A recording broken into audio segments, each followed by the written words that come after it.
Quanto custa uma informação? Qual o preço de um único documento? Para a maioria, é o custo de um pendrive ou de uma folha de papel. Mas no mundo da geopolítica da força bruta, uma única informação pode custar trilhões de dólares. Uma única pasta, entregue na mesa certa, não é jornalismo, é um ato de guerra. E o que acabamos de testemunhar não foi uma fofoca de bastidor. Foi o disparo do gatilho que inicia a maior operação de desmantelamento de um império criminoso na história da América do Sul. Um general venezuelano, Hugo Carvajal, não apenas falou, ele entregou. Entregou às autoridades dos Estados Unidos da América os documentos, as planilhas, os recibos que provam o que este canal tem detalhado há anos. As provas de como a PDVSA, a Companhia de Petróleo Venezuelana, foi usada como o caixa forte, o banco privado do Fórum de São Paulo, para financiar ilegalmente a máquina política que tomou o poder no Brasil. Enquanto a mídia tradicional discute o detalhe, ela perde a estratégia. O sensacionalismo factual não se importa com a opinião de comentaristas. Nós nos importamos com a engenharia do poder. E o que essa entrega significa é simples. A guerra híbrida contra o Brasil acabou de se tornar pública e o inimigo cometeu seu erro final. Muitos olham para o Brasil e veem o caos. Eles veem incompetência. Isso é um erro de análise. O que vemos não é incompetência. É um projeto meticuloso de demolição da soberania nacional, executado com precisão cirúrgica. Você acha que é coincidência que exatamente na mesma semana em que a prova do financiamento criminoso é entregue em Washington, o sistema judicial brasileiro decide blindar seus operadores mais antigos? A anulação da condenação de José Dirceu e outros pelo Superior Tribunal de Justiça não é um erro processual, é uma mensagem. Dirceu não é um político comum. Ele é um dos fundadores do Foro de São Paulo. Ele é um ativo estratégico. Ao livrá-lo, o sistema está dizendo: nós protegemos os nossos. É o reagrupamento das tropas. Eles estão tirando seus generais da reserva porque sabem que a batalha final começou. Enquanto protegem seus generais, eles avançam na demolição da sua vida. Você olha para a economia e o que vê? O Brasil, um país que deveria ser a maior potência agrícola e energética do planeta, está no topo vergonhoso do ranking mundial dos juros reais mais altos. 15% ao ano. Isso não é uma decisão econômica, isso é asfixia. É uma política deliberada para estrangular o produtor, para quebrar a indústria nacional, para tornar o país fraco, faminto e desesperado por empréstimos. E quem você acha que está na fila, sorrindo, com o talão de cheques na mão, pronto para salvar o Brasil? Pequim, a China. Eles adoram juros altos em países-alvo. Isso acelera o processo de falência, forçando o país a vender seus ativos estratégicos, seus portos, suas terras, sua energia, por centavos. E como você garante que um país do tamanho de um continente não consiga resistir? Você quebra sua espinha dorsal logística. O colapso dos Correios não é má gestão? É um ato de sucateamento proposital. Em uma guerra moderna, quem controla a logística, controla o território. Ao deixar a empresa que conecta 80% do território nacional afundar, eles criam um vácuo. Um vácuo que será alegremente preenchido pelas plataformas de logística chinesas, que já operam como verdadeiros cavalos de Troia dentro das nossas fronteiras. Este é o plano do Fórum de São Paulo, em sua essência. Não é sobre ideologia, é sobre engenharia de poder, é um projeto de vassalagem. Quebrar a economia para gerar dependência financeira, destruir a logística para gerar dependência física, blindar seus operadores para garantir a continuidade do plano. E tudo isso serve a um único mestre, o Partido Comunista Chinês, que vê o Brasil não como um parceiro, mas como sua fazenda e sua mina de recursos para o século XXI. O Fórum de São Paulo é o gerente regional. O atual presidente do Brasil é o supervisor da filial, mas o dono da corporação está em Pequim e o general Carvajal acaba de entregar o livro-caixa da empresa para o maior rival do dono. Por décadas, o Fórum de São Paulo operou nas sombras, protegido por uma narrativa de política social. Mas agora, a máscara caiu. O sensacionalismo factual revela a máquina. O Fórum de São Paulo não é um clube de debates, é uma corporação transnacional criminosa. E agora temos os recibos. O plano deles era simples e estava funcionando. A Venezuela, rica em petróleo, serviria como o banco. A PDVSA era o caixa eletrônico. Sob o comando de Chávez e depois Maduro, bilhões de dólares foram desviados. Esse dinheiro, sujo de corrupção e opressão, foi lavado e injetado em campanhas eleitorais por todo o continente. No Brasil, na Argentina, na Colômbia, no Chile. O objetivo não era ganhar uma eleição. Era comprar governos.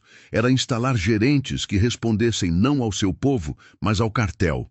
O general Carvajal era o chefe da inteligência militar. Ele não apenas ouviu falar, ele executou as ordens, ele sabe as rotas do dinheiro, ele sabe os nomes nas planilhas, ele sabe quais bancos foram usados, quais offshores foram criadas, e ele acaba de entregar tudo isso ao Departamento de Justiça dos Estados Unidos da América. Este é o pilar da engenharia do mal. A China fornece a demanda estratégica por recursos. A Rússia fornece a blindagem de contra-inteligência e a proteção em fóruns internacionais. A Venezuela fornece o dinheiro sujo. E o Fórum de São Paulo fornece os operadores locais, os políticos, os juízes, os ativistas da mídia, para implementar o plano de demolição. Eles estavam vencendo. O Brasil estava sendo sufocado. Nossos ativos sendo preparados para a liquidação, a nossa soberania sendo dissolvida em tempo real. Mas então, eles cometeram o pecado capital de todo o império tirânico, a arrogância. Eles acharam que podiam levar a sua guerra para dentro do território inimigo. Eles acharam que podiam operar dentro dos Estados Unidos da América com a mesma impunidade que operam no Brasil. E foi aí que o presidente Trump os pegou. A notícia que o regime do Fórum de São Paulo tentou abafar a todo custo é a perseguição a opositores brasileiros em solo americano.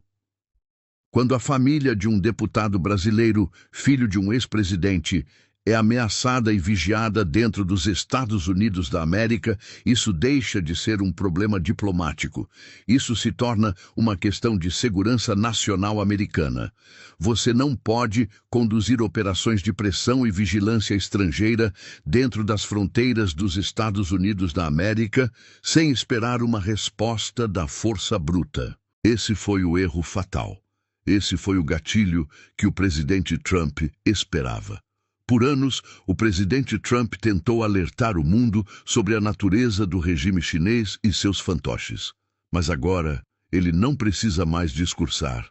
Ele tem a justificativa legal para agir. A entrega dos documentos de Carvajal não foi um acidente, foi uma jogada coordenada. O Pentágono e o Departamento de Justiça não estavam esperando a informação. Eles estavam prontos para recebê-la. A perseguição em solo americano deu a eles a jurisdição.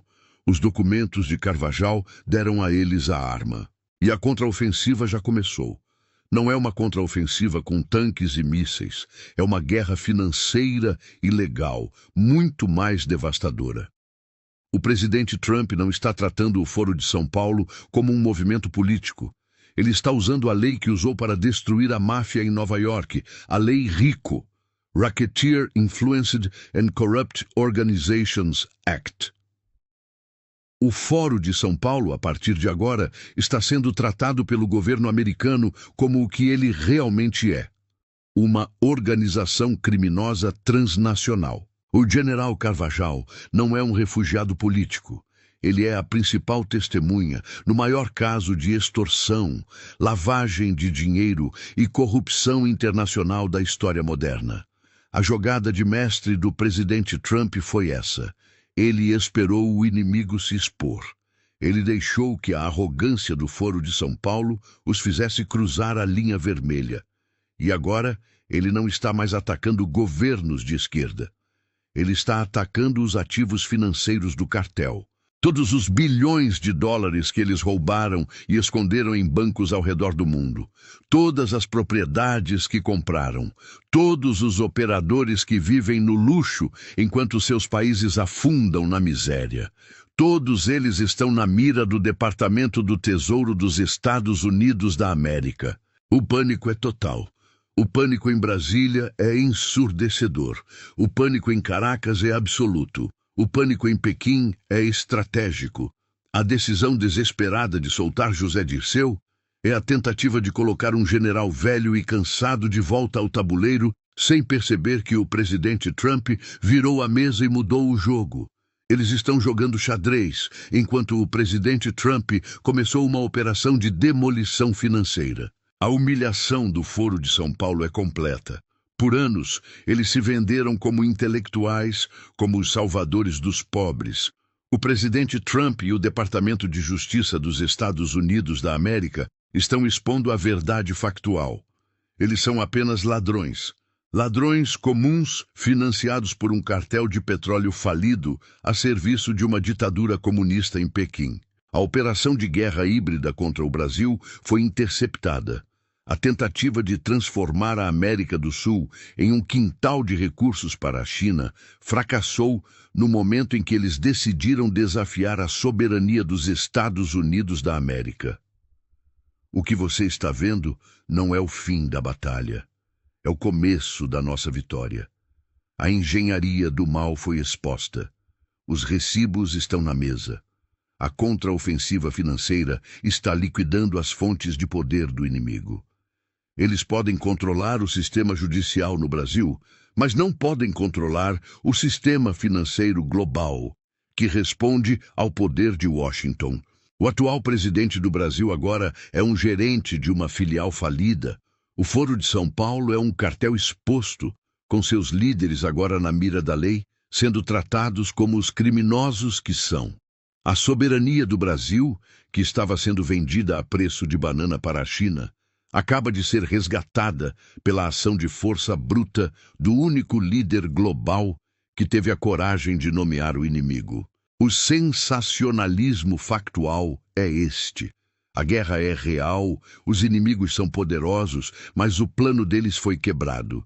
A verdade veio à tona, não pela mídia, mas por um ato de inteligência estratégica. O presidente Trump tinha o plano. O general Carvajal forneceu a munição. E o Foro de São Paulo é agora um alvo de investigação. Esta é a guerra da informação. Eles dependem do seu silêncio, da sua confusão, do seu medo. Eles querem que você acredite que o caos é normal. Não é. É um projeto. E agora nós temos o dossiê que prova isso. A sua missão é simples. Vença a guerra da informação. Compartilhe este vídeo. Envie para cada patriota que você conhece. Esta informação é a nossa arma. Use-a.